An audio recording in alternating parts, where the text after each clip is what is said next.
right, here we are. Welcome to March. Yeah. This week, we kick off our spring renewal programs, which we're going to be sharing a little bit more about later. But definitely one of the most effective ways that we can do a little spring cleaning and renewal is to clear out any lingering resentments or unforgiveness that might still be there. And so last week we talked about the importance of forgiving others, right? And because if we withhold forgiveness, it's just about us, right? It sort of blocks the flow of good in our lives. It creates a toxic energy in our body and our mind and our spirit, and it wreaks havoc with our peace of mind. And as we talked about last week, it can actually shorten our life. So when we learn and practice forgiveness, and remember last week we talked about how forgiving someone is not condoning their behavior, right? It's about us. It frees us from the heavy burden, and it allows that abundance of life to flow once again freely, and we return to our natural state of love. So, a few people came to me after the service last week and said, I get it, but how do I actually do it? How do I do it? And so I just want to remind you that the meditation podcast that I record and that drops on Wednesday night is designed to give you the practice of the topic from the previous Sunday. So last Wednesday's meditation was a guided meditation in forgiveness.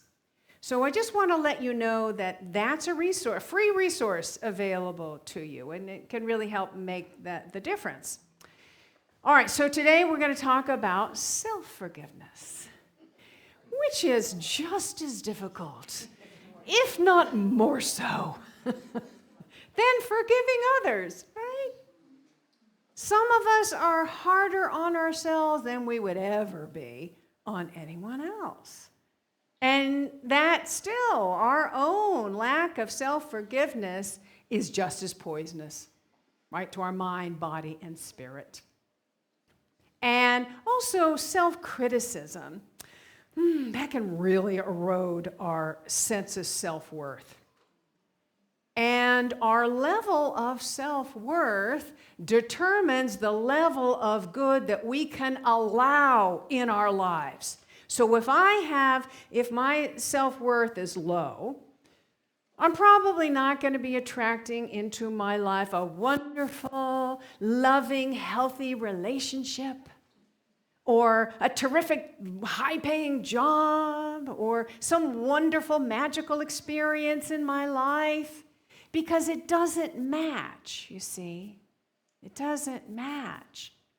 So, accepting ourselves fully, our perfectly imperfect selves, is essential. It's essential to our well-being and to the realization of our dreams. Also, while we're busy over here, judging ourselves harshly and not measuring up to whatever standard we set for ourselves. Meanwhile, God, the infinite universal love, sees us as beautiful, precious beings, expressions of itself, sees us as unfolding our magnificence in the perfect way.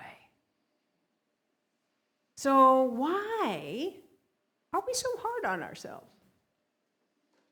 Well, I think for many of us, we kind of carry forward the criticism that our parents bestowed upon us.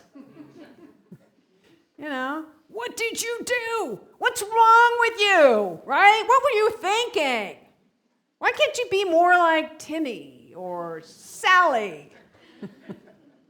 You're laughing. I think maybe there's a little recognition in there. Sounding vaguely familiar. And unless we've done some intentional healing work around that, those critical voices get embedded in our psyche and affect our sense of self. So, also, many of us carry around resentments and regrets and mistakes from our past and bad choices that we made in our past, and we're carrying it around like a sack of old potatoes that we can't put down. I'm going to carry this thing around. I don't know why, but I got it here and I can't put it down. So let's look at why that is and maybe how we can learn to put that down and free ourselves. So let's look at the first slide today. Yeah, so we might be consciously or unconsciously saying to ourselves, if I forgive myself, it means I'm excusing what I did. Now, last week we talked about how the key to being able to forgive anyone is to remember that everyone does the best they can with the consciousness they have at the time. The same is true for us. We've always done the best we can with the consciousness we have at the time. You can't do any better. And our consciousness is evolving. And we can learn and grow from the mistakes. Right? We can learn and grow from that. So the first thing we might want to do is acknowledge what happened, but not from a place of judgment, from a place of self-compassion. So imagine that a loving, wise elder or a spiritual guide or Jesus or Buddha, whatever you resonate with.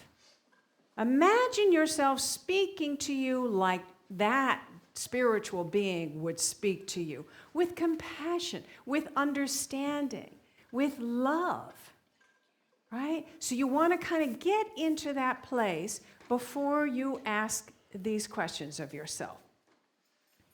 What happened? What role did I play? What was my intention at the time? Where was I in consciousness? Where was I on my spiritual path, if at all? And most importantly, what have I learned? So rather than feeling like you'd be excusing yourself for a mistake, you're actually intentionally learning and growing from that mistake. You're intentionally learning and growing from that mistake. Now, owning our actions is a good thing. It's how we grow. But there is a difference between responsibility and shame. Responsibility says, I made a mistake. I can learn from that. And shame says, I am a mistake. So you might want to explore how you are with that, where you are with that. You also might want to ask the question, how can I use this experience and what I've learned from it to become a wiser, kinder, more forgiving person? Or even, how can I use this experience and what I've learned from it in service to others? I spent many years, really too long, regretting my 20s. Just really judging myself really harshly. I wasted a lot of time. Your 20s, this is when you should be growing and doing and learning and, starting, and I just wasted them, And not that I was ever mean to anybody, but it's just I didn't really think about anybody else. It was all about me. I was very self-involved, right? And so, as I grew up, I was just like, I spent so much time regretting that. Oh, I could have done that. I could be so stupid. And it really wasn't until I got onto a spiritual path and really started learning these things and practicing these things, did I begin to let myself go and remember I was not firing on all cylinders. It was like, I just wasn't there in consciousness. And as I began to let that go and forgive, then I saw, I can use what I've learned from my mistake to help others, to be of service to others. And then I realized, being of service to others is the greatest high one could ever have. I mean, it fills you with such fulfillment, right? Such fulfillment and joy. So, the thing is, self-forgiveness, just like forgiving others, is a practice, right? And every time we practice, every time we choose self-compassion, we become freer.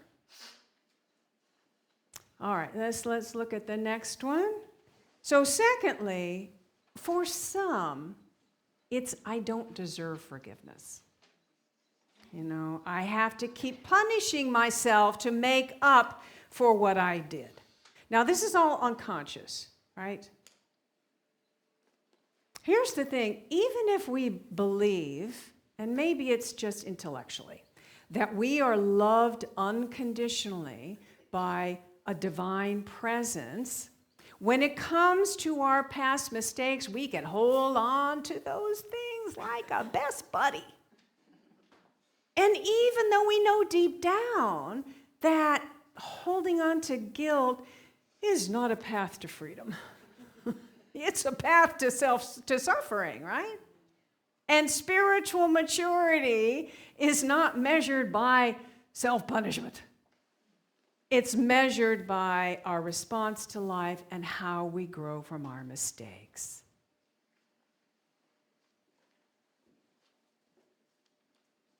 All right, so now imagine with this thing, this is one thing you can do, that a best friend comes to you in tears over some big mistake that they made.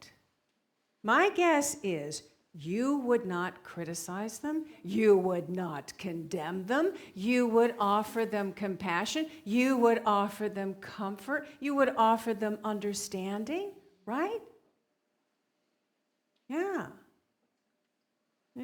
Maybe you would ask them what led to that decision, but you would do that with compassion. Well, treat yourself to that same compassion. Treat yourself the same way with that same compassion. Now, you may realize, if this is true for you, that something you did maybe hurt someone else. In that case, making amends is really appropriate. Whatever that is, with an apology or, making some kind of restitution, that is totally appropriate to do. But know that your ability to forgive yourself is not dependent upon their forgiving you. Those are two separate things. They own their own stuff, right?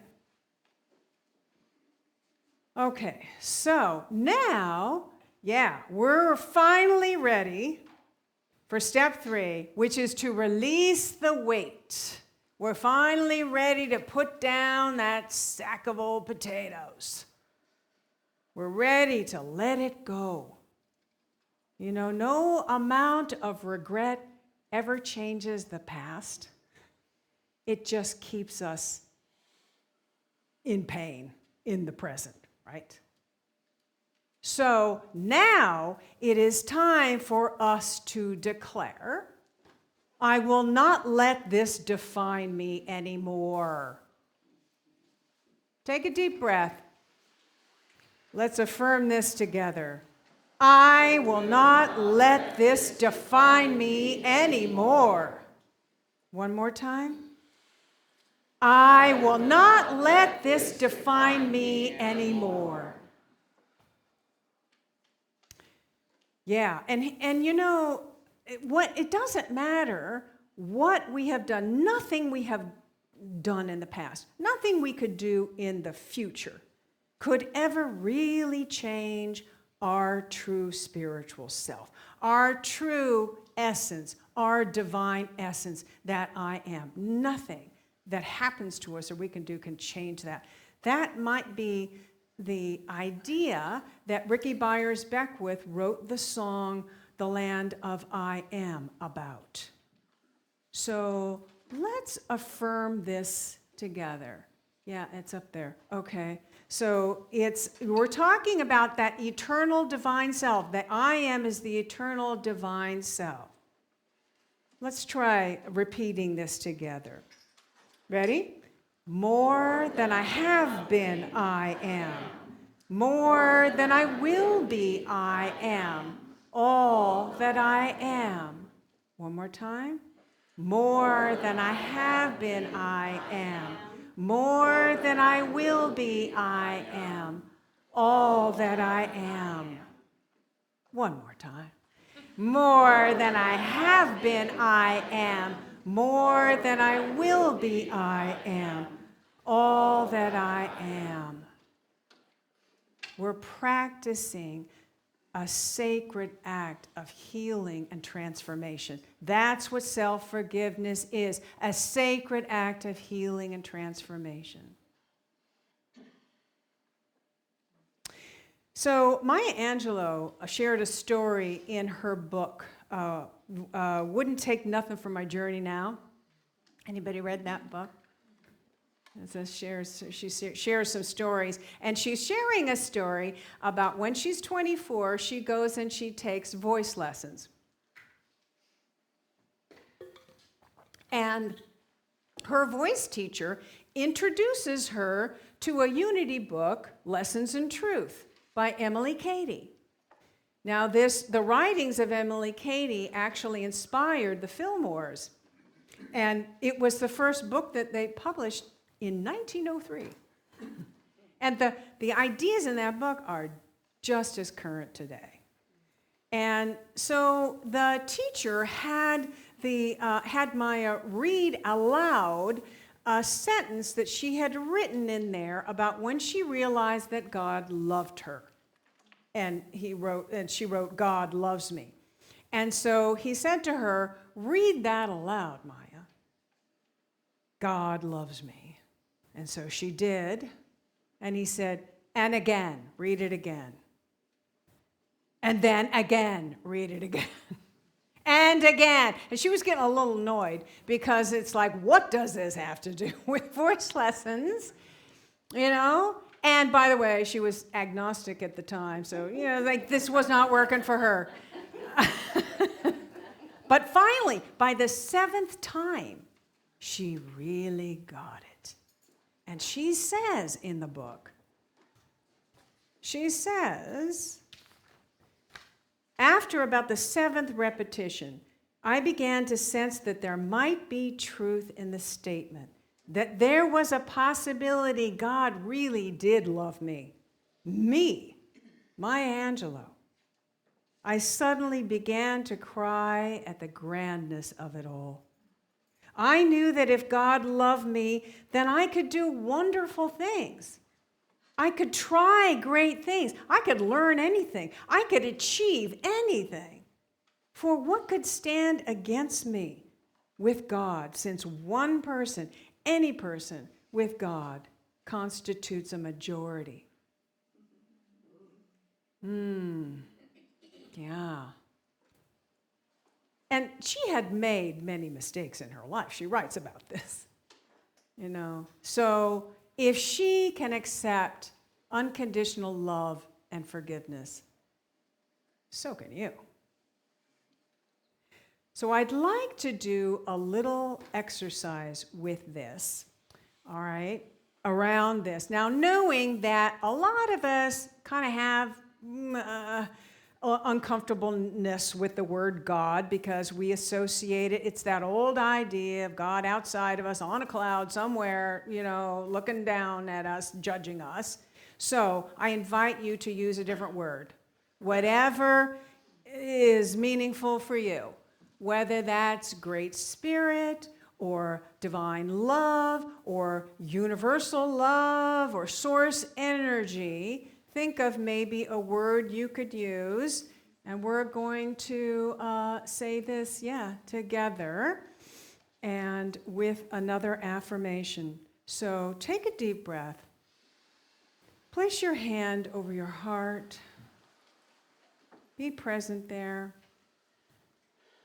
And using your word for God, or God if that's good for you, let's say together, God loves me. And again, Spirit loves me.